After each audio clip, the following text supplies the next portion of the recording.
अपठित गद्यांश है, जिसमें से मैं आपको एक अपठित गद्यांश सॉल्व करके दिखाऊंगी, आगे के गद्यांश आपको खुद सॉल्व करने हैं।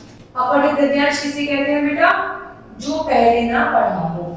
बच्चों यहाँ हम कुछ ऐसे गद्यांश दे रहे हैं जो शायद आपने कभी पहले नहीं पढ़े होंगे, पर आपको उनको अभी पढ़कर उनका जवाब देना है। जैसे पहला, रमजान के पूरे 30 रोजों के बाद आज ईद आई है। कितनी सुहावनी सुबह है आज की। सूरज देखो कितना प्यारा, कितना ठंडा है, मानो दुनिया को ईद की बधाई दे रहा हो। कितनी हलचल है, ईदगाह जाने की तैयारियां हो रही हैं। ठीक है, तो इस गद्यांश में किस त्योहार की बात की जा रही है? ईद की बात की जा रही है ना? किस धर्म को मानने वाले रोजे रखते हैं? मुसलमान।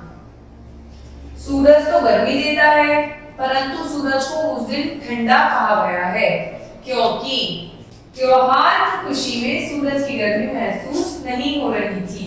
रमजान है एक पवित्र महीना। गद्यांश का शीर्षक सही क्या होगा? रमजान का महीना। तो इस तरीके से हमने वो गद्यांश पढ़ा और इन प्रश्नों का उत्तर।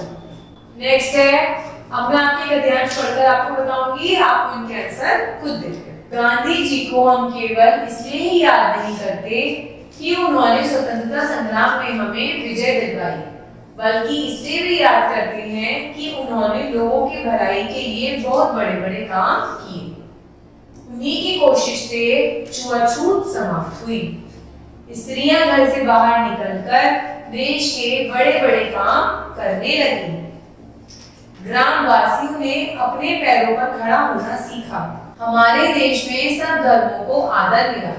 गांधी जी सबसे प्रिय गुरु रामदूत थी। तो इस पूरे पैराग्राफ के बेसिस पे आपको इनके क्या करने हैं? उत्तर देने हैं। नेक्स्ट पढ़ते हैं। कार्बन डाइऑक्साइड एक विषैली गैस है। यदि यह हवा में अधिक मात्रा में हो तो हम सांस नहीं ले सकते। धुआं भरे कमरे में आदमी जिंदा नहीं रह सकता। विषैली गैसों से भरे वातावरण में सांस की बीमारी हो जाती है और मनुष्य का जीवन छोटा हो जाता है। यदि हम स्वस्थ रहना चाहते हैं तो हमें अपने आसपास के वातावरण को, हवा और पानी को साफ रखना होगा। ठीक है, तो आपको इस पैराग्राफ के बेसिस पे नीचे के क्वेश्चंस का आंसर देना है।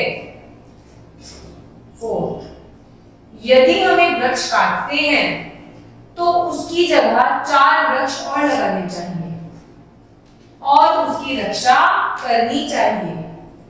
वृक्ष ही इस धरती की हरियाली और सुंदरता को बढ़ाते हैं। उनकी ठंडी ठंडी छाया में शांति और ठंडक मिलती है। पक्षियों का तो ये घर ही है।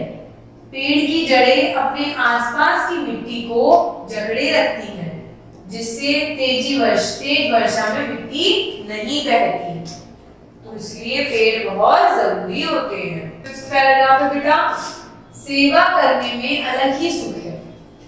एक बार सेवा करने की आदत पड़ जाए तो वह छूटती नहीं।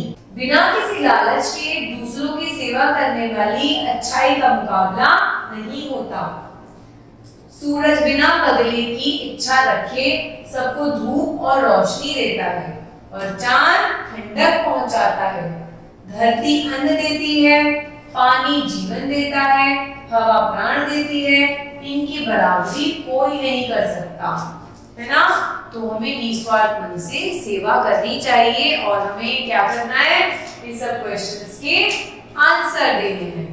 तो ये होता है बेटा अपठित गद्यांश, जो गद्यांश हमने कभी ना पढ़ा हो, पर तुरंत उस गद्यांश को पढ़कर जितना भी हमें समझ आया है उसके नीचे दिए गए प्रश्नों का उत्तर देना ही अपठित गद्यांश को हल करना होता है। Thank you.